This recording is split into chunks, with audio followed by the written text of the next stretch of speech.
Very good afternoon बच्चों। Expected question का पहला पार्ट मैं आपको दे चुका हूँ। मैं उस दिन लाइव आया था आपके पास और आपके साथ, और मैंने आपको सारी इंपॉर्टेंट लाइंस और इंपॉर्टेंट जो पैराग्राफ्स हैं और डायग्राम्स हैं उनके ऊपर मैंने आपको फर्स्ट पार्ट बता दिया था। कुछ चैप्टर बच गए थे, तो ये उसका रिमेनिंग पार्ट है, सेकेंड वीडियो है।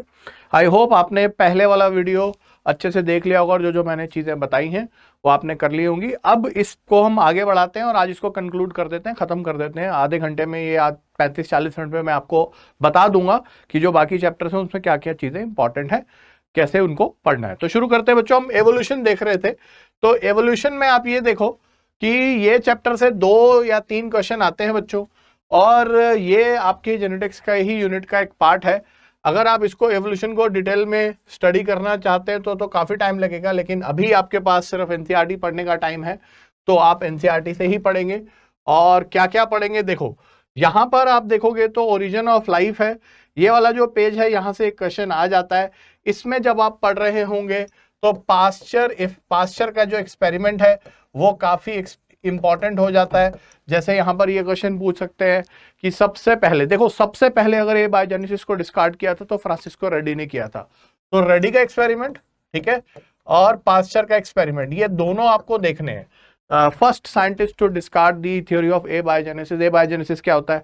Life has come from non living matter, ठीक है। रेड्डी का एक एक्सपेरिमेंट है और एक पास्चर का एक्सपेरिमेंट है, ये दोनों बहुत ध्यान से पढ़ना है। स्पेशल क्रिएशन थ्योरी पे क्वेश्चन नहीं आते, लेकिन ये पैंसपर्मिया जो है पूरे के पूरे धरती पर कुछ स्पोर्स आ गए, ठीक है, वो एक इंपॉर्टेंट थ्योरी है। जैसे कि कहते हैं कि life has come from outer space in the form of spores, panspermia, इसका थोड़ा सा ध्यान रखना है आपको। अब यहां पर जब आप देखेंगे तो ओपैरिन और हेल्डेन वाली जो थ्योरी है और इसके साथ फिर आपका यूरे मिलर एक्सपेरिमेंट है, ये काफी इंपॉर्टेंट बन जाता है। तो लास्ट मूवमेंट पे आपको यहां से यूरे मिलर का एक्सपेरिमेंट। अब इसमें क्या क्या क्वेश्चन बन सकते हैं? इसमें क्वेश्चन बन सकते हैं कि कौन सा अमीनो एसिड बना, जैसे ग्लाइसिन बना, ग्लूटामिक एसिड नहीं बना था। ऐसा क्वेश्चन आ सकता है कि कौन सा अमीनो एसिड बना, कौन सा नहीं बना। ग्लूटामिक एसिड नहीं बना था, ये याद रखना है। ये कितने डिग्री सेल्सियस पे हुआ? 800 डिग्री पे, 75,000 वोल्ट पे हुआ। ये टंगस्टन के इलेक्ट्रोड्स हैं, इसके ऊपर क्वेश्चन आने के चांसेस होते हैं, ठीक है। तो जब आप लास्ट मोमेंट पे तैयारी करें तो इस एक्सपेरिमेंट में यहां पर साइड पे लिख भी सकते हैं आप मीथेन, अमोनिया और हाइड्रोजन, ठीक है। इसके अलावा आपका क्या था? वाटर, ठीक है। तो 2:1:2 की रेशो थी। खैर ये एनसीईआरटी में नहीं दिया है, लेकिन ये एक्सपेरिमेंट जो है किया किसने था? मिलर ने, यूरे की गाइडेंस में। तो यहां पर अमीनो एसिड्स कौन कौन से बने, इसको आपको साइड में लिख लेना चाहिए। ग्लूटामिक एसिड नहीं बना था, ग्लाइसिन और एस्पार्टिक एसिड बना था, और कुछ इनऑर्गेनिक एसिड्स भी बने थे, तो ये ध्यान रखना आपको, ठीक है। फिर आगे चलते जाएंगे बच्चों। जब आप एवोल्यूशन में आगे चलेंगे तो आपको यहां पर एविडेंसेस ऑफ एवोल्यूशन आ जाएगा। अब एविडेंसेस ऑफ एवोल्यूशन में आपको क्या देखना है? देखो, एविडेंसेस ऑफ एवोल्यूशन में आपको एक बात बता देता हूं, होमोलोगस और analogous organ, homologous and analogous organ, ठीक है, इसके बिना क्वेश्चन नहीं बनता। मतलब आपको देखो, एवोल्यूशन से 2 या 3 क्वेश्चन आते हैं। Homologous organ divergent evolution show करते हैं, analogous organ convergent evolution show करते हैं। आपको पता होना चाहिए, इसके एग्जांपल्स पता होने चाहिए। ये काफी इंपॉर्टेंट है। जब भी आप पढ़ो तो साइड पे जो आपको जगह मिली हुई है वहां पर आप होमोलोगस एनालोगस ऑर्गन्स की एक लिस्ट बना लें। Convergent evolution analogous organ show करते हैं, डाइवर्जेंट होमोलोगस ऑर्गन शो करते हैं, ये आपको पता होना चाहिए। This is very very very important. और इसमें एनसीईआरटी में एक मॉलिक्यूलर होमोलॉजी भी दी हुई है, जिसका मतलब यह है कि एप्स में और ह्यूमन बींग्स में प्रोटीन्स, एंजाइम्स, हार्मोन्स, इवन अगर आप ह्यूमन बींग की हीमोग्लोबिन के बारे में बात करेंगे और एप्स की हीमोग्लोबिन के बारे में बात करेंगे तो सिमिलैरिटी है, सिर्फ बीटा चेन में फर्क होता है। खैर ये एनसीईआरटी मैंने लिखा, तो आपको ये सारी चीजें पता होनी चाहिए। देखो, एक क्वेश्चन एक बार पहले ऐसे भी आया था कि अगर आपको एवोल्यूशन डिफाइन करना है तो आप होमोलोगस ऑर्गन और वेस्टिजियल ऑर्गन से डिफाइन करोगे। होमोलोगस से क्यों करोगे? क्योंकि वो कॉमन एंसेस्ट्री दिखाते हैं। एनालोगस कन्वर्जेंट एवोल्यूशन दिखाते हैं, होमोलोगस डाइवर्जेंट एवोल्यूशन दिखाते हैं। ये काफी इंपॉर्टेंट है, इस बार आने के चांसेस है, आपको ये मिलेगा क्वेश्चन, ठीक है। फिर आगे चलते हैं बच्चों, आगे बढ़ते चले जाएंगे तो ये बिस्टन ब्यूटेलेरिया वाली बात है। एडेप्टिव रेडिएशन काफी इंपॉर्टेंट है। ये एडेप्टिव रेडिएशन है, यहां पर आपको इस पे क्वेश्चन आता है, व्हाट इज एडेप्टिव रेडिएशन। एक आपका ज्योग्राफिकल एरिया होना चाहिए, हैबिटेट्स अलग अलग होना चाहिए। फिर एक स्पीशीज से बहुत सारे स्पीशीज बन जाती हैं। जैसे कि डार्विन गैलापागोस आइलैंड गए थे तो वहां पर उन्होंने देखा कि शुरुआत में जो बर्ड्स थे वो सीड ईटिंग थे, वहीं से इंसेक्टिवोरस बने, वहीं से वेजिटेबल फिंचेस बने, वहीं से बाकी तरह के भी बर्ड्स बने। तो एडेप्टिव रेडिएशन का मतलब होता है एक आपका ज्योग्राफिकल एरिया, हैबिटेट्स अलग अलग है और वहां पर जो है वो एडेप्टिव रेडिएशन हो रहा है। ऑस्ट्रेलियन मार्सुपियल्स भी एक एडेप्टिव रेडिएशन का एग्जांपल है। जब आप दो एडेप्टिव रेडिएशन को कंपेयर करते हैं उसे कन्वर्जेंट एवोल्यूशन कहते हैं, जो कि यहां लिखा हुआ है। This is the most important part, जो ये आपको मैं दिखा रहा हूं। ये वाला क्वेश्चन तो आपको 100% मिलेगा ही मिलेगा। तो आपको जैसे मोल और मार्सुपियल मोल, ये कन्वर्जेंट एवोल्यूशन है, दिस इज कन्वर्जेंट एवोल्यूशन। लेकिन अगर आप एक एडेप्टिव रेडिएशन की बात करेंगे तो डाइवर्जेंट एवोल्यूशन है। मार्क माय वर्ड, अगर एक एडेप्टिव रेडिएशन की बात करेंगे डाइवर्जेंट है, वैसे वो कन्वर्जेंट है। दो एडेप्टिव रेडिएशन को जब हम कंपेयर करते हैं तो डाइवर्जेंट एवोल्यूशन होता है। Very very very important, very important. ठीक है, इससे क्वेश्चन आने के चांस इसलिए क्योंकि पीछे आया नहीं है पिछले सालों में। ठीक है, तो ये आपको ध्यान रखना पड़ता समय, बहुत इंपॉर्टेंट है बच्चों। फिर उसके बाद मैकेनिज्म ऑफ एवोल्यूशन, सॉल्टेशन बीच में से कहीं से भी आ सकता है। This graph is important. देखो आपको 5 फैक्टर्स दिए हुए हैं हार्डी-विनबर्ग लॉ को जो डेविएट करते हैं। 5 factors which deviate Hardy-Weinberg law. ठीक है, इस पे थोड़ा सा पेन चलाने में दिक्कत होती है। वीनबर्ग, पीडीएफ पे लिख रहा हूं, इक्विलिब्रियम। तो ये आपको ध्यान रखना है। 5 फैक्टर्स कौन से हैं? म्यूटेशन है, नेचुरल सिलेक्शन है, जेनेटिक रिकॉम्बिनेशन है, जीन फ्लो है, जेनेटिक ड्रिफ्ट है, sudden change in the allylic frequency से जेनेटिक ड्रिफ्ट कहते हैं। ये बहुत इंपॉर्टेंट है। इसमें से जो डायरेक्शनल सिलेक्शन है वो आपका पेपर्ड मॉथ वाला एग्जांपल है। डायरेक्शनल सिलेक्शन, ये क्वेश्चन भी आ सकता है। तो तीनों सिलेक्शन को आपको अच्छे से पढ़ना है। ये वाला page is very very very important. इसमें 5 फैक्टर्स दिए हुए हैं जो कि आपके हार्डी-विनबर्ग लॉ से डेविएट करते हैं। इस पे क्वेश्चन आने के काफी चांसेस होते हैं बच्चों, ये ध्यान रख लेना। फिर ये अब आप इसको अगर आप लास्ट मोमेंट में नहीं याद कर सकते, एक बार गो थ्रू कर जाना, वैसे आता नहीं है क्वेश्चन।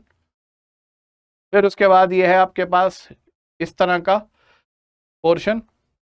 जब आप यहां से, अब आप देखो जो लास्ट पेज है, this last page, this is very very very very very important. कैसे याद करोगे?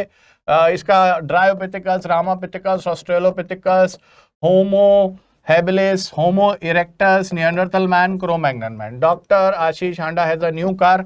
सीक्वेंस याद रख लेना।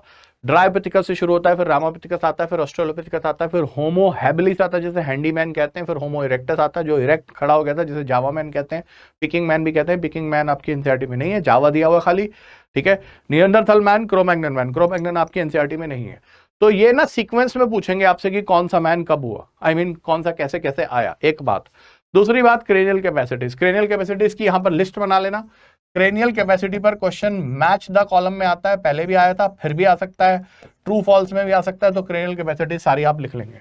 लेकिन ज्यादा चांसेस हैं कि आपको सीधा ऐसा क्वेश्चन आए कि आपको सीक्वेंस बताना है। सारे के सारे जो है वो आपके जो प्री हिस्टोरिक मैन है, जैसे आपकी एनसीईआरटी में लिखा हुआ है कि Dryopithecus was more ape like, Ramapithecus was more man like. तो ये याद होना चाहिए। ठीक है, फिर उसके बाद लिखा हुआ है आपका होमो हैबिलिस की क्रेनियल कैपेसिटी 650 से 800 सीसी है, होमो इरेक्टस की 900 सीसी है, मॉडर्न मैन की 1450 होती है, निएंडरथल की 1400 लिखी है। वैसे सबसे ज्यादा क्रो-मैग्नन की थी 1650। तो ये आइडिया आपके दिमाग में होना चाहिए क्योंकि इस क्रेनियल कैपेसिटी पे ट्रू फॉल्स वाले क्वेश्चन आते हैं। ये एवोल्यूशन के हिसाब से काफी इंपॉर्टेंट है।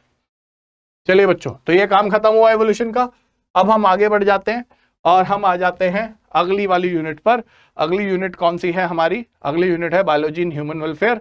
इस पे कितने क्वेश्चन आते हैं? ह्यूमन हेल्थ पर 3 क्वेश्चन आते हैं। 3 क्वेश्चन ह्यूमन हेल्थ पर आएंगे और तकरीबन 2 क्वेश्चन स्ट्रेटजीज पर और 1 क्वेश्चन माइक्रोब्स। यहां से 2-2 भी आ सकते हैं। ठीक है, 3-2-2 या फिर 3-2-1, 3-2-2 भी आ सकते हैं।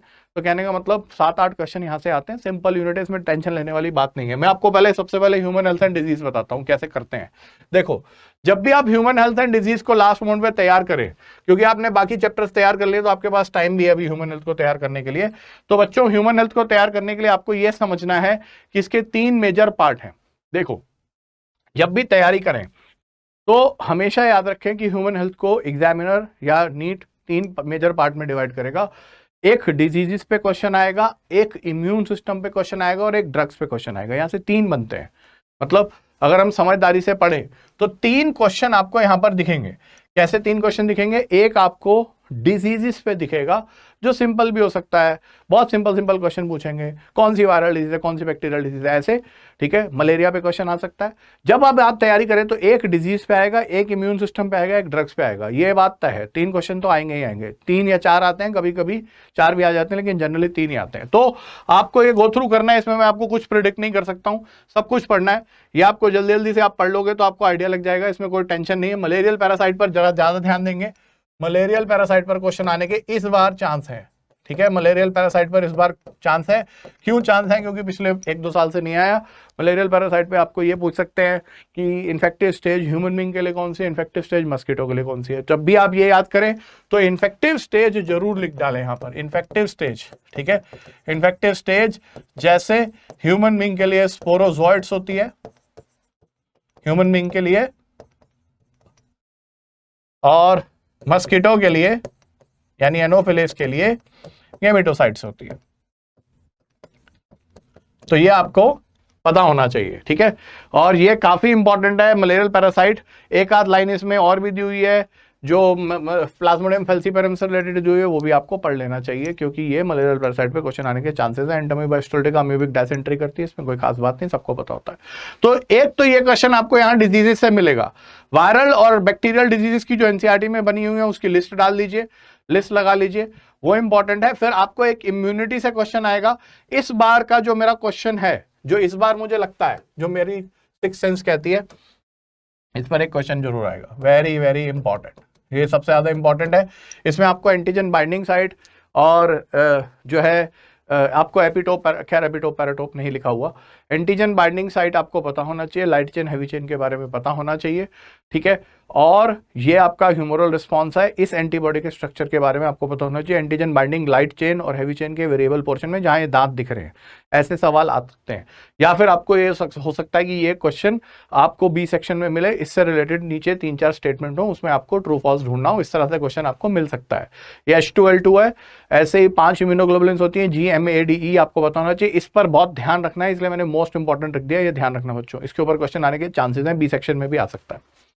चलिए फिर उसके बाद आगे बढ़ जाते हैं। एक्टिव पैसिव इम्यूनिटी, इसके ऊपर भी आ सकता है, आने को तो कुछ भी आ सकता है। जो मैं आपको अभी बता रहा हूँ वो सबसे ज्यादा इंपॉर्टेंट है, ध्यान रखना है, जो लास्ट मोड में पढ़ते समय, ठीक है। उसके बाद आप ड्रग्स वाला चैप्टर पढ़ेंगे तो एड्स के ऊपर क्वेश्चन आते ही हैं वैसे जनरली। ये वाला चार्ट आप देख लेंगे, this is very very important, इससे रिलेटेड क्वेश्चन आ सकता है, मोस्ट इंपॉर्टेंट। फिर आप आगे चलेंगे तो आपको देखो, मैं आपको एक चीज प्रेडिक्ट कर देता हूं, यहां से क्वेश्चन आना ही आना है, आप इसको नेग्लेक्ट नहीं कर सकते हो। कैंसर वैंसर पढ़ सकते हैं आप, पढ़ने को बहुत सारी चीजें हैं। लास्ट मोड पे जो मैं आपको कह रहा हूं उसे ध्यान से सुनेंगे। देखो ये जो पेज है ना आपका ड्रग्स वाला, यहां से शुरू हो रहा है और आप ये देखो कि ये यहां तक जा रहा है, यहां तक। एक पेज की बात है, इस पेज को अगर आप अच्छे से रिवाइज कर लोगे तो मेरे हिसाब से 1 से 2 MCQs यहां पर रखे हुए हैं, ठीक है।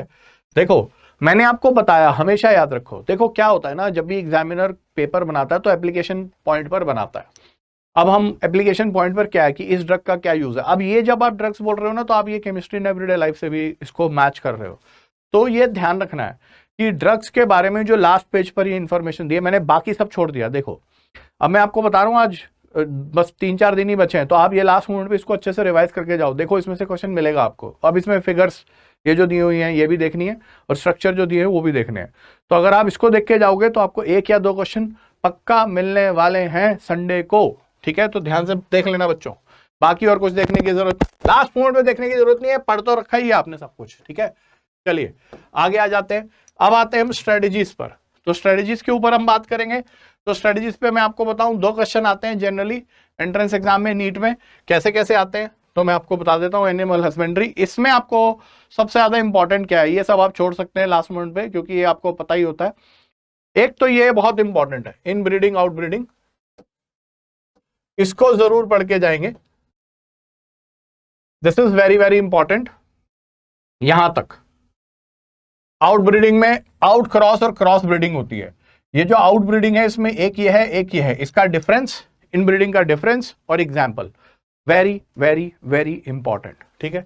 इस बार आने के चांसेस बहुत ज्यादा हैं, ठीक है। देखो जो मैं भी आपको गैस बताता हूं ना, वो कुछ अपनी एक्सपीरियंस से और कुछ सिक्स सेंस से भी बताता हूँ, एनालिसिस करनी पड़ती है, इसके लिए बैठ के मैंने सारे पेपर को खंगाला है तब बता रहा हूँ, ऐसे नहीं रैंडमली बता रहा हूँ। वो एक टीचर ने मेरे से पूछा था कि सर आएगा तो सब एनसीईआरटी से, तो आप क्यों बता रहे हो एनसीईआरटी से? भाई एनसीईआरटी में भी तो तकरीबन 650-700 पेज हैं, तो 700 से ज़्यादा ही हैं, बल्कि जितने भी हैं गिने नहीं मैंने। तो अब वो सारे के सारे अगर मैं आपको बता दूंगा तो आप कैसे पढ़ोगे, पॉसिबल नहीं है ना। तो मैं आपको वो बता रहा हूँ जो काफ़ी इंपॉर्टेंट है लास्ट मोमेंट पे। देखो मोएट पहले आ चुका है, ठीक है, बी कीपिंग में कुछ नहीं करना है, फिशरी में कुछ नहीं करना है, इसे छोड़ सकते हैं, लास्ट मोमेंट पे इसे भी छोड़ सकते हैं। प्लांट ब्रीडिंग में कोई खास चीज़ नहीं है, ये आप ऐसे ही पढ़ेंगे तो आपको समझ में आ जाएगा, इसे लास्ट मोमेंट पे छोड़ देंगे। अब मैं आपको बताता हूँ क्या है यहाँ पर। एक तो ये बच्चों, एक तो ये पैराग्राफ देखो। अब जिस दिन मैं 17 तारीख को लाइव जाऊंगा ना पेपर डिस्कशन करने, तो आपसे पूछूंगा, this is very very very important, this paragraph is very important, इसको पढ़ लेना, बहुत इंपॉर्टेंट है। कौन सी वैरायटी जो है वो वीट की है, कौन सी जो है राइस की है, किस कहां पर राइस रिसर्च इंस्टीट्यूट है, कहां पर है, ये देखो। This is table is very very important, very important. इस टेबल से एक क्वेश्चन आएगा, यहाँ पर 3 टेबल दी हुई है, 2 टेबल है सॉरी, तो दोनों टेबल बहुत इंपॉर्टेंट है। ये भी this is important, very very very important, ठीक है। तो ये आपको देखना है। बाकी इसके अंदर बायोफोर्टिफिकेशन डेफिनेशन इंपॉर्टेंट है, तो ये आप पढ़ सकते हैं, ठीक है। बाकी और कुछ इसमें मेरे ख्याल से देखने की जरूरत नहीं है। टिश्यू कल्चर में आपको ये वाला जो पोर्शन है एक्सप्लांट यहां पर लिखा हुआ है, और ये माइक्रो प्रोपगेशन, ये बहुत इंपॉर्टेंट है, वेरी इंपॉर्टेंट। तो ये आपका स्ट्रेटजीज वाला पोर्शन खत्म हो गया। अब हम आते हैं माइक्रोब्स वाले पे। तो माइक्रोब से बच्चों एक क्वेश्चन आता है, तो माइक्रोब से कौन सा क्वेश्चन आता है ये बताना थोड़ा मुश्किल है, लेकिन मैं फिर भी कोशिश करूंगा, ठीक है। क्योंकि इसमें जो है ना, जो मुझे लगता है सीवेज ट्रीटमेंट पे क्वेश्चन इस बार आने के बहुत चांसेस हैं। वो कहाँ आएगा? बी सेक्शन में। ये सब आप लास्ट मोमेंट में छोड़ सकते हो, पहले पढ़ा होना चाहिए तभी छोड़ने की भी हिम्मत होगी, ठीक है। ये बेकार की बात, मतलब बेकार की बातें नहीं है, मतलब जरूरत नहीं है लास्ट मोमेंट में पढ़ने के लिए, ठीक है। एंटीबायोटिक्स भी आप पढ़ सकते हो, बहुत सारी चीजें ऐसे तो खत्म नहीं होंगी। लेकिन इस बार के लिए जो मुझे लगता है कि ये वाला जो आपका सीवेज ट्रीटमेंट है, इसको बहुत अच्छे से करके जाएंगे। क्यों? क्योंकि ये पूरा सीवेज ट्रीटमेंट बच्चों आपको यहां से, ये ना इकोलॉजी से भी रिलेट हो जाता है, तो वेरी वेरी वेरी इंपॉर्टेंट, यहां से आपको एक सवाल जरूर मिलेगा, ठीक है। देखो माइक्रोब से एक ही क्वेश्चन आता है, बहुत अगर जोर मारेंगे तो 2 क्वेश्चन आएंगे। लेकिन अगर हम ऐसे सोचेंगे कि 1-2 क्वेश्चन के लिए हम पूरे चैप्टर को छोड़ दें, तो वो भी गलत अप्रोच है। क्यों? क्योंकि क्वेश्चन तो सब चैप्टर से 1-2 ही आते हैं, पूरा फोटोसिंथेसिस पढ़ोगे 1 ही क्वेश्चन आएगा, तो ऐसे नहीं सोचना है, ठीक है। चलिए आगे बढ़ जाते हैं बच्चों। इसमें कोई खास चीज नहीं है, ये भी मैं नहीं बताऊंगा लास्ट मोमेंट में पढ़ने के लिए। जो मैंने आपको बताया सीवेज ट्रीटमेंट, वो काफी इंपॉर्टेंट है। और ये लास्ट वाला जो पोर्शन है, this page is very very important. ये जो पेज है आपका, this is important, very very important. तो इसको आप पढ़ के चले जाएंगे तो आपका एक क्वेश्चन और ठीक हो जाएगा। भगवान से दुआ करो जो मैं बता रहा हूं वही आ जाए, बस बात खत्म। तो ये आपके पास ये यूनिट खत्म हो गई। अब आपके पास क्या बच गया? 2 यूनिट बच गई। बायोटेक्नोलॉजी में चलेंगे, तो बायोटेक्नोलॉजी में आपके पास 2 चैप्टर्स हैं। एक है आपकी बायोटेक्नोलॉजी प्रिंसिपल्स एंड प्रोसेस। ये मैं आपको बता देता हूं, बायोटेक्नोलॉजी से पिछली बार 12 क्वेश्चन आए थे बच्चों, 12 क्वेश्चन बायोटेक्नोलॉजी से आए थे। अगर आपको पता हो तो आपने जरूर पिछले साल का पेपर देखा होगा, और इस बार भी काफी क्वेश्चन आने के चांसेस होते हैं। देखो क्यों बायोटेक्नोलॉजी पे क्वेश्चन आने के चांसेस होते हैं, ये भी मैं आपको बता देता हूं। बायोटेक्नोलॉजी जेनेटिक्स का एप्लीकेशन, कोई भी एंट्रेंस एग्जाम वाला एप्लीकेशन पे क्वेश्चन ज्यादा पूछता है। जैसे कि जब मैंने आपको ह्यूमन फिजियोलॉजी बताई, तो ह्यूमन फिजियोलॉजी में भी आप डिसऑर्डर्स के ऊपर बात करेंगे कि what is the role of excretory system in your life, what is the role of circulatory system in your life, what is the role of genetics in your life, that is biotechnology, ठीक है। तो ये biotechnology है, ये आपको देखना है बच्चों। इसके अंदर आप ये वाली चीजें छोड़ सकते हो, अभी मैं आपको बताता हूं कहां से शुरू करेंगे।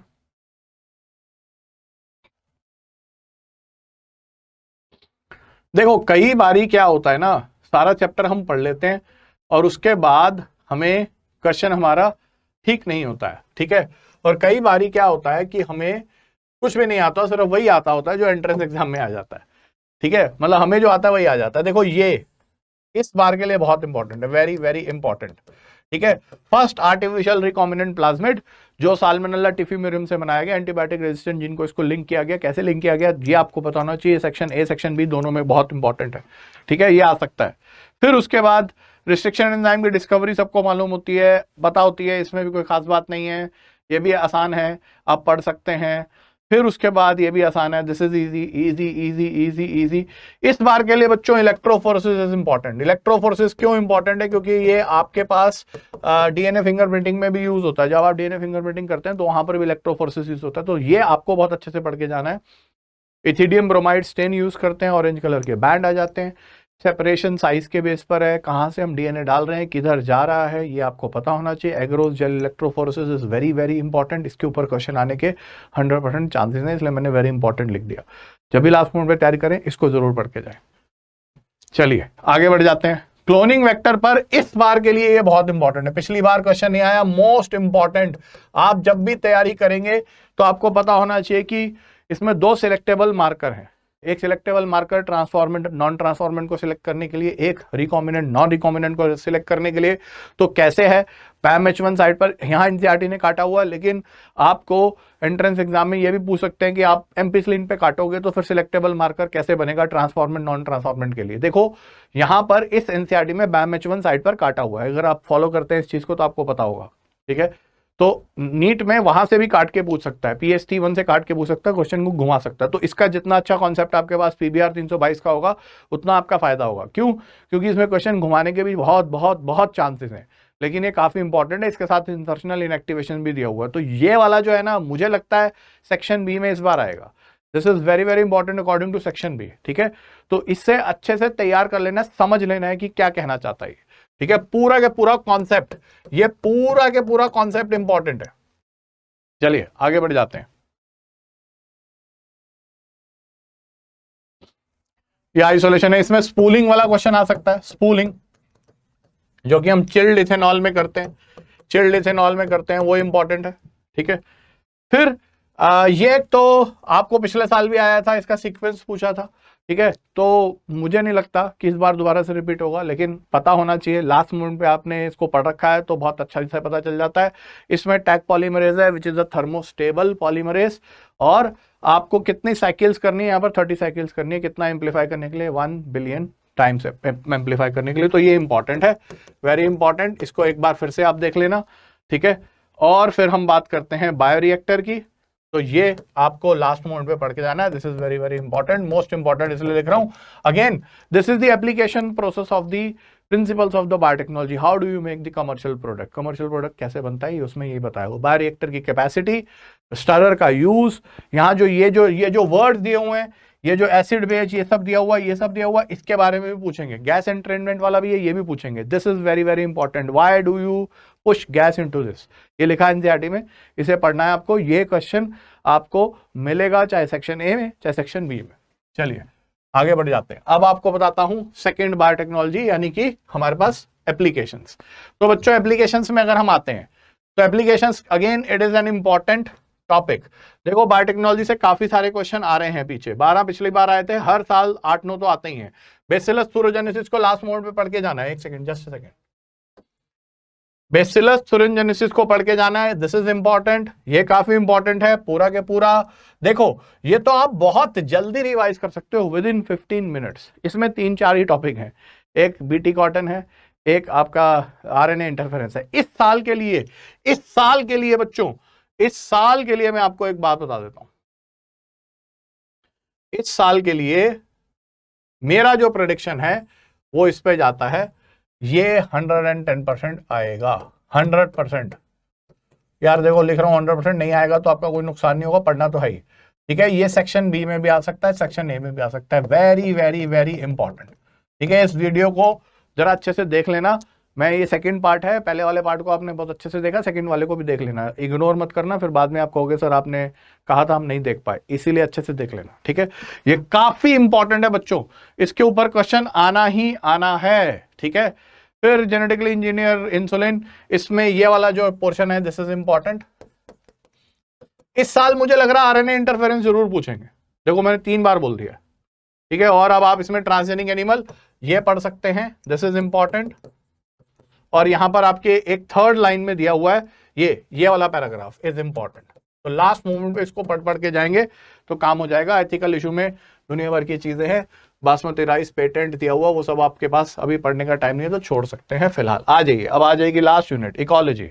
इकोलॉजी में 4 चैप्टर है बच्चों, मैं 3 चैप्टर का आपको गैस बताऊंगा, चौथे चैप्टर का गैस नहीं बताया जा सकता। देखो, एक तो आपके पास ऑर्गेनिज्म पॉपुलेशन है, यहां से 2-3 क्वेश्चन, 3 2 2 3 और 2 5 और 2 7, या फिर 4 और 3 7 और 2 9, 10 क्वेश्चन आते हैं, 9 से 10 क्वेश्चन। ठीक है, तो ऑर्गेनिज्म एंड पॉपुलेशन में चलते हैं। सबसे पहले ऑर्गेनिज्म एंड पॉपुलेशन में चलेंगे तो आपको क्या क्या दिखेगा। देखो, जब आप इस चैप्टर को पढ़ेंगे तो यहां से चलते जाएंगे, स्टार्टिंग में एबायोटिक फैक्टर दिए हुए हैं, एबायोटिक फैक्टर दिए हुए हैं, इसको इस बार पढ़ लेना बच्चों। देखो, कभी भी मैंने नहीं बताया ये वाली चीज कि इस पे से क्वेश्चन आता है, लेकिन इस बार बोल रहा हूं इंपॉर्टेंट है। ठीक है, ये इंपॉर्टेंट है। फिर उसके बाद आगे चलेंगे, आगे चलते जाएंगे, मेजर एबायोटिक फैक्टर, टेम्परेचर, ये सब आप पढ़ सकते हैं, स्टेनोथर्मल, यूरिथर्मल, कुछ भी आ सकता है, इसमें कोई खास बात नहीं है। This is important, very very very important. इसको पूरे कॉन्सेप्ट को आपको पता होना चाहिए, कन्फर्मर क्या है, रेगुलेटर क्या है, पार्शियल रेगुलेटर क्या है। इस बार क्वेश्चन आने के चांसेस हैं बहुत ज्यादा 2022 में। ठीक है, फिर आगे चले जाएंगे, ये सारी चीजें आपको पता होना चाहिए। इस पे कोई भी लाइन पे क्वेश्चन बन सकता है, एडेप्टेशंस पे भी बन सकते हैं बहुत सारे क्वेश्चंस। ठीक है, लेकिन मतलब मैं आपको वो बता रहा हूं जो आप लास्ट मोड में पढ़ेंगे। पॉपुलेशन एट्रीब्यूट्स में आपको ये वाला graph is very important for 2022 इस बार के लिए। ठीक है, ये इंपॉर्टेंट है। फिर उसके बाद ये formula, this is very very important. ठीक है, इसको पढ़ लेंगे। ग्रोथ मॉडल्स में आपको यहां से क्वेश्चन आने की चांसेस हैं, वेरी इंपॉर्टेंट। देखते जाइए बच्चों।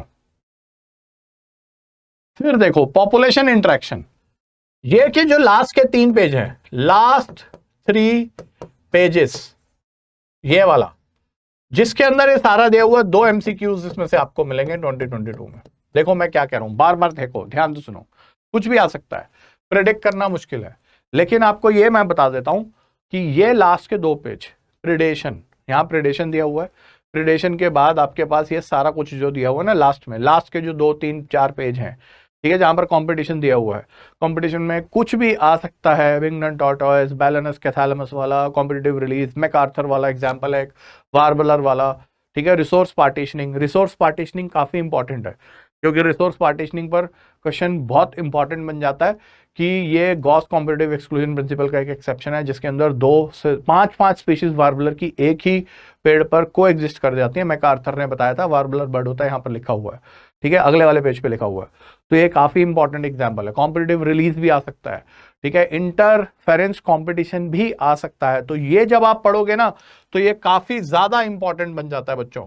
फिर उसके बाद ये सारा के सारा गॉस कॉम्पिटिटिव एक्सक्लूजन प्रिंसिपल, मैं बार बार बोल रहा हूं कि ये लास्ट के 2-3 पेज कॉमनसेलिज्म के 4 एग्जांपल एनसीईआरटी में दिए हुए हैं, 4 ही एग्जांपल दिए हुए हैं। एक तो आपका एपीफाइट्स दिया हुआ है, एक आपका वेल बारंकल वाला दिया हुआ है, एग्रेट बर्ड वाला दिया हुआ और एक CNE1 वाला दिया हुआ। तो चारों एग्जांपल आपको अच्छे से पता होना चाहिए, वेरी वेरी वेरी इंपॉर्टेंट। देखो लास्ट के 2-3 पेज में से 2 क्वेश्चन आपको मिलने ही मिलने हैं। ठीक है, फिर आपके पास ये जो है पूरा के पूरा पैराग्राफ, ये पूरा के पूरा जो है ये बहुत इंपॉर्टेंट है। म्यूचुअलिज्म, माइकोराइजा, ठीक है, उसके बाद लाइकेंस, उसके बाद ये प्लांट पॉलिनेटर रिलेशनशिप, ठीक है, sexual deceit is very very important.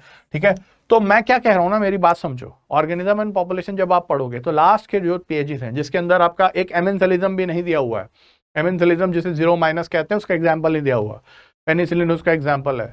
और कुछ स्मूदर क्रॉप्स होती हैं, स्मूदर क्रॉप्स क्या होती हैं, जो अपने आसपास को ग्रो नहीं करने देती हैं क्रॉप्स को। ठीक है, सॉर्गम वर्गम होती है। एक जुगलेंस रीजा वाला एग्जाम्पल है, वो आपकी एनसीईआरटी में नहीं है। तो कहने का मतलब यह है कि एमेंथलिज्म -0 रिलेशनशिप है। ठीक है, ये भी आपको पता होना चाहिए। पेनिसिलिन का एग्जांपल उसमें आप याद कर सकते हैं। तो ये जो 5-6 रिलेशनशिप दिए हुए हैं, इनके अंदर से क्वेश्चन आने के 100% चांसेस हैं, 1 या 2 क्वेश्चन आएंगे ही आएंगे। ठीक है, क्योंकि देखो एग्जामिनर का माइंड सेटअप मैं आपको बता रहा हूं, जब ये एग्जामिनर क्वेश्चन बनाता है तो ये वाले की पॉइंट जरूर उठाता है।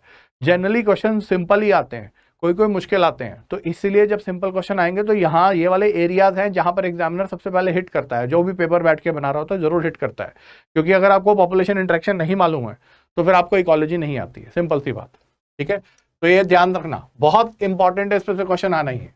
चलिए इकोसिस्टम में आ जाइए बच्चों। इकोसिस्टम में जब आप आएंगे, अब देखते हैं 17 तारीख को जो मैंने बताया आप पढ़ोगे तो उसके हिसाब से कितना फायदा होता है आपको। देखो इकोसिस्टम में एक तो मैं आपको ये बताऊं, ये जो प्रोडक्टिविटी वाला पैराग्राफ है, देखो बच्चों इस बार के लिए बता रहा हूं, ये प्रोडक्टिविटी वाला पूरा paragraph you will find a question in 2022 for sure, 100% ये आने के चांसेस है। ठीक है, ये आपको पूछेंगे कि प्राइमरी प्रोडक्टिविटी क्या है, सेकेंडरी प्रोडक्टिविटी क्या है। एक मिनट, दिख नहीं रहा क्या? दिख रहा है, हाँ। नेट प्राइमरी प्रोडक्टिविटी क्या है, कंज्यूमर पे कैसे गई प्रोडक्टिविटी। देखो इसमें तीन ही मेजर पार्ट है, एक प्रोडक्टिविटी है, एक डीकम्पोजिशन है और एक सक्सेशन है। तो this is very very very important. ठीक है, फिर उसके बाद डीकम्पोजिशन में आप पढ़ सकते हैं, बहुत आसान है, इसको पढ़ सकते हैं, इसमें क्वेश्चन आ भी जाते हैं। जैसे ये वाला लास्ट में आता है कि कौन सा डीकम्पोजिशन स्लो होता है। जब मैंने क्लास में भी पढ़ाया होगा तो आपको बताया होगा कि लिग्निन और काइटिन होता है तो थोड़ा सा स्लो होता है। ठीक है, और अगर आपके पास फॉस्फेट्स हैं और शुगर्स हैं सोल्यूबल तो फास्ट होता है। अगर वार्म वेदर है तो फास्ट होता है, कोल्ड वेदर है तो स्लो होता है, एरोबिक है तो फास्ट होता है, एनारोबिक है तो स्लो होता है। ये सारी चीजें पता होनी चाहिए, this is important. Fragmentation, catabolism, leaching एक साथ होते हैं, ह्यूमिफिकेशन और मिनरलाइजेशन बाद में होता है। ठीक है, तो पहले तीन स्टेप साइमल्टेनियसली हो रहे हैं, बाद में ह्यूमिफिकेशन और मिनरलाइजेशन हो रहा है। This you need to remember. और कब फास्ट हो रहा है, कब स्लो हो रहा है, कौन से कंपाउंड से फास्ट हो रहा है, कौन से कंपाउंड से स्लो हो रहा है, एरोबिक में फास्ट हो रहा है, एनारोबिक में स्लो हो रहा है, काइटिन लिग्निन में स्लो हो रहा है, शुगर फॉस्फेट में फास्ट हो रहा है। ठीक है, ये सब आपको आइडिया होना चाहिए, वेरी इंपॉर्टेंट। चलिए पिरामिड्स, आपको देखो ये तो आपके पास पता होना चाहिए आपको। डेट्राइटस फूड चेन जो होती है वो अगर टेरेस्ट्रियल इकोसिस्टम है तो मेजर सोर्स ऑफ एनर्जी है, और अगर एक्वेटिक इकोसिस्टम है तो ग्रेजिंग फूड चेन। याद रखो, एक्वेटिक इकोसिस्टम में grazing food chain is the main source of energy, और डेट्राइटस इकोसिस्टम जो है वो लैंड पर। ठीक है, तो ये आपको पता होना चाहिए। फिर उसके बाद ये सारी चीजें तो खैर है ही। पिरामिड्स देखो, पिरामिड्स को आप 2 मिनट में रिवाइज कर सकते हो, मैं आपको बता देता हूं। Pyramids of number, generally upright. ठीक है, ट्री के केस में इन्वर्टेड हो सकता है, स्पिंडल शेप भी हो सकता है ट्री के केस में। और pyramid of biomass, biomass upright होता है, but in aquatic ecosystem inverted होता है। ये याद रख लेना, वेरी इंपॉर्टेंट। एक्वेटिक इकोसिस्टम में इन्वर्टेड होता है, और एनर्जी का हमेशा अपराइट होता है, एनर्जी का हमेशा अपराइट होता है, always upright, always upright, upright upright upright upright. यहां पर ना ट्री वाले में स्पिंडल शेप भी हो सकता है, खैर स्पिंडल शेप नहीं दिया हुआ एनसीईआरटी में। ठीक है, तो वैसे जनरली ज्यादातर पिरामिड अपराइट ही होते हैं। एक्वेटिक इकोसिस्टम का पिरामिड जो होता है वो इन्वर्टेड होता है बायोमास का, और ट्री का भी इन्वर्टेड हो सकता है, ट्री का स्पिंडल शेप भी हो सकता है, लेकिन जनरली अपराइट होता है। वो नंबर का पिरामिड है, और एनर्जी का हमेशा अपराइट होता है। ये क्वेश्चन ये आपके 3 मिनट में मैंने सारा कुछ बता दिया, जो है इसके आपके एनसीईआरटी में 2 पेज में लिखा है। ये आएगा ही आएगा क्वेश्चन, इस पे क्वेश्चन आ सकता है। ठीक है, तो चलिए फिर उसके बाद वीडियो को ध्यान से देखना बच्चों, 2 बार देख लेना, कोई दिक्कत नहीं अगर आप नंबर लाना चाहते हो तो। Succession is very very important. अब इसमें प्राइमरी सक्सेशन, जब भी आप लिखोगे प्राइमरी सक्सेशन, सेकेंडरी सक्सेशन, ठीक है, क्या होता है। अब आप देखो, अगर लिथोसीर हो रही है तो जेरार्क से मैजिक कंडीशन आ रही है। ठीक है, और अगर हाइड्रोसीर हो रही है तो भी क्या हो रहा है, हाइड्रार्क से मैजिक कंडीशन आ रही है, हाइड्रार्क से मैजिक कंडीशन आ रही है। पाइनियर स्पीशीज क्या होती है, जो सबसे पहले आती है, क्लाइमेक्स स्पीशीज जो होती है सबसे बाद में आती है। तो ये आपको पता होना चाहिए, प्राइमरी सेकेंडरी सक्सेशन। और इसके बाद this is for 2022 is very very important, the sequence 2022 sequence sequence sequence sequence. क्या है sequence? Phytoplankton, submerge plant, submerge free floating plant, read swamp stage, ये एम्फीबियस हो जाता है, या Marsh मीडो stage, scrub and forest. Climax community जो होती है वो फॉरेस्ट होती है, ये आपको पता होना चाहिए। This is very very important, इसके ऊपर आप एक क्वेश्चन पाओगे ही पाओगे, सक्सेशन के बिना काम नहीं चलेगा। तो यहाँ पर आपको याद रखना, प्रोडक्टिविटी, सक्सेशन, डिकम्पोजिशन, यही मेन पार्ट है। ठीक है, चलिए आगे बढ़ जाते हैं बच्चों, आ जाते हैं इसके ऊपर, बायोडाइवर्सिटी। बस यहीं तक बताऊंगा, एनवायरमेंटल इशू को मैं प्रेडिक्ट नहीं कर सकता, सारा पढ़ना होता उसमें। तो देखो बच्चों, बायोडाइवर्सिटी एंड कंजर्वेशन, ध्यान दो। बायोडाइवर्सिटी में यहां पर जेनेटिक बायोडाइवर्सिटी है, इसके अंदर रॉल्फिया वाला एग्जांपल दिया हुआ है। Just a second, pen select कर लूं। रॉल्फिया वाला एग्जांपल दिया है। रॉल्फिया एक प्लांट होता है जिससे रेसर पाइन मिलती है, पोटेंसी और कॉन्सेंट्रेशन ऑल्टीट्यूड के हिसाब से बढ़ती घटती रहती है। This is called genetic diversity. Species diversity में नीचे लिखा है कि एम्फीबियंस जो है वो वेस्टर्न घाट में ज्यादा हैं। और इकोलॉजिकल डाइवर्सिटी का मतलब है जैसे जैसे आप इक्वेटर से दूर चले जाओगे बायोडाइवर्सिटी घटती चली जाएगी। जैसे यहाँ पर लिखा हुआ है कि जो है स्कैंडिनेवियन कंट्री लाइक नॉर्वे, उसमें बायोडाइवर्सिटी कम होती है क्योंकि इक्वेटर से दूर है। इंडिया का मोस्ट पोर्शन केरला वेरला सब जो है ट्रॉपिकल एरिया में आता है, सब के सब ज़्यादातर ट्रॉपिकल एरिया में, ठीक है। ट्रॉपिकल सब ट्रॉपिकल टेम्परेट आर्कटिक कैसे होता है, तो इसीलिए आपको पता होना चाहिए जितना इक्वेटर के पास होगा उतनी डाइवर्सिटी ज़्यादा होगी, जितना इक्वेटर से दूर होगा डाइवर्सिटी कम होगी। ये इंपॉर्टेंट है, ये लैटिट्यूडनल ग्रेडियंट भी है जो आगे दिया हुआ, इसको भी समझना है। लेकिन ये 3 बायोडाइवर्सिटी है, इंपॉर्टेंट है, इसको आप पढ़ लेना फटाफट से, ठीक है। चलिए उसके बाद ये बहुत इंपॉर्टेंट है, इसका मैंने आपको जो बच्चे देख रहे हैं पहली बार उनके लिए मैं बता देता हूं। इंडियन ओलंपिक मैनेजमेंट कमेटी, यह है insecta other animal mollusca crustacea. फिर for better results wake up at morning, fish bird reptile amphibians and mammals, ठीक है। हमेशा याद रखना है एम्फीबियन और मैमल जो है वो बराबर होते हैं। अब आप इसे अमेजोनियन फॉरेस्ट में भी देख सकते हैं, 427 नीचे दिया हुआ एनसीईआरटी में, ठीक है, आपको दिख जाएगा, तो ये याद रखना है। और फिर उसके बाद फंजाई एल्गी, ये वाला, ये सारा chart, this chart is very very very very very very very important, ठीक है। इसके ट्रिक्स भी मैंने दी हुई हैं, आप देख सकते हैं, ठीक है। तो ये आपको याद होना चाहिए कौन सा एनिमल कैसे है, कैसे आएगा insecta, other mammals, other animals, फिर मोलस्का, फिर क्रस्टेशिया, उसके बाद fish bird reptile amphibians and mammals, ये आपको याद होना चाहिए। फंजाई के बाद एंजियोस्पर्म आता है, उसके बाद एल्गी आता है, उसके बाद फिर मॉसेस फर्न्स आते हैं, उसके बाद जो है लास्ट में मेल फीमेल लल्लू लाइकेंस, ठीक है। तो ऐसे करके आता है, तो ये याद होना चाहिए, इंपॉर्टेंट है। प्रोकैरियोट्स को हम नहीं गिन सकते हैं, क्यों नहीं गिन सकते हैं, क्योंकि प्रोकैरियोट्स बहुत, एक तो हम कल्चर नहीं कर सकते और बहुत फास्ट होते हैं, आप कल्चर करने लगोगे डाइवर्सिटी बढ़ जाएगी। This is important for 2022, important. इसके बारे में पढ़ लेना, z की वैल्यू के बारे में पूछेंगे, वैल्यू ऑफ z की वैल्यू कितनी होती है, z की वैल्यू बढ़ती कैसे घटती कैसे, ये आपको बताना चाहिए। घटती तो नहीं है खैर, बढ़ती कैसे, जितनी ज्यादा z की वैल्यू होगी उतनी ज्यादा स्पीशीज होंगे। फिर देखो बच्चों, अगर आप चाहते हैं कि मैंने जो ट्रिक्स बताई हैं कॉलेज में वो आप देखना चाहते हैं, तो वहाँ लेक्चर है माई क्लासरूम में, वहाँ आप देख सकते हैं, मैंने सारी ट्रिक्स भी बताई हूँ, इसको डिटेल में समझाया भी हुआ है, एनसीईआरटी वाले पोर्शन को डिस्कस किया हुआ, आप वहाँ से देख सकते हैं। तो हैबिटेट लॉस बहुत इंपॉर्टेंट है, ये this is very very important, ठीक है। आप मेरा लेक्चर पढ़ा हुआ वहां से देख सकते हैं। एलियन स्पीशीज वाला is very very important, most important, यहां से क्वेश्चन आने के बहुत चांसेस होते हैं। ये मैंने यूट्यूब पे बहुत अच्छे से पढ़ाया हुआ है, आपको एनसीईआरटी के बारे में ही बता रखा है, आप वहां से आपको माई क्लासरूम में डालोगे इकोलॉजी दिख जाएगा, कुछ पोर्शन बच गया था उसको मैंने कंप्लीट किया, वहां पर समझा रखा है, ठीक है। फिर उसके बाद आपका ये यूटिलिटेरियन, ये this is very very important. Amazonian forest is called lung of the planet, क्योंकि 20% ऑक्सीजन यहीं से आती है, दिस इज इंपॉर्टेंट, ठीक है। How do we conserve, in situ conservation, ये पूरा का पूरा लास्ट में, this I have explained very minutely, very आराम से, ठीक है। सेक्रेड ग्रूव्स और ये लास्ट में मोस्ट इंपॉर्टेंट, यहां से क्वेश्चन आना ही आना है। देखो अगर आप मेरे लेक्चर को आपने फॉलो किया है तो ये मैंने सब कुछ आराम से पढ़ाया हुआ है, एनसीईआरटी की एक एक लाइन समझाई हुई है इकोलॉजी की, उसको बच्चों प्लीज फॉलो कर लो। In situ conservation, ex situ conservation, कौन सा नेशनल पार्क है, कौन सा नेशनल पार्क कहाँ आता है, ठीक है, वाइल्ड लाइफ सेंचुरी कहाँ आती है, सफारी कहाँ आती है, बायोस्फीयर रिजर्व कहाँ आते हैं, ठीक है, ये सब मैंने आपको बताया हुआ है। सेक्रेड ग्रूव्स कहाँ आते हैं, इन सिटू में, एक्स सिटू में, ठीक है, हॉटस्पॉट्स कितने हैं, ये सब कुछ बहुत ज्यादा इंपॉर्टेंट है। तो ये आपको इस तरह से पढ़ना है। अगर आप ज़्यादा जानकारी चाहते हैं तो आप वहाँ पर मेरे लेक्चर्स पढ़े हुए यूट्यूब पे, इकोलॉजी मैंने पढ़ाई हुई है, तो वहाँ से आप देख सकते हैं। लेकिन ये जब आप इन सिटू एक्स सिटू कंजर्वेशन करेंगे ना, हॉटस्पॉट्स वगैरह, ये सारा कुछ, तो ये बहुत ज़्यादा इंपॉर्टेंट है, इस पर से क्वेश्चन आना ही आना है। क्यों? क्योंकि ये बर्निंग इशू है हमारे उसका, देश का नहीं, पूरे के पूरे वर्ल्ड का, ठीक है, ये ग्लोबल इशू है। एंडेमिज्म भी बताया हुआ है, पहले आपके 25 हॉटस्पॉट थे, फिर 9 बढ़ गए, 34 हो गए। इंडिया में कहाँ 3 है वो भी आपको याद होने चाहिए। इन्वायरमेंटल पोल्यूशन में बच्चों मैं कुछ नहीं बताऊंगा, वो सब आपको पढ़ना ही है, वो आप इन्वायरमेंटल केमिस्ट्री के पढ़ चुके हो। तो आई होप बच्चों इतना अगर आप पढ़ लोगे तो I wish and I pray to the God कि आपका जो नीट एकदम फोड़ू तरीके से हो और आपके 360 में 360 नंबर आए।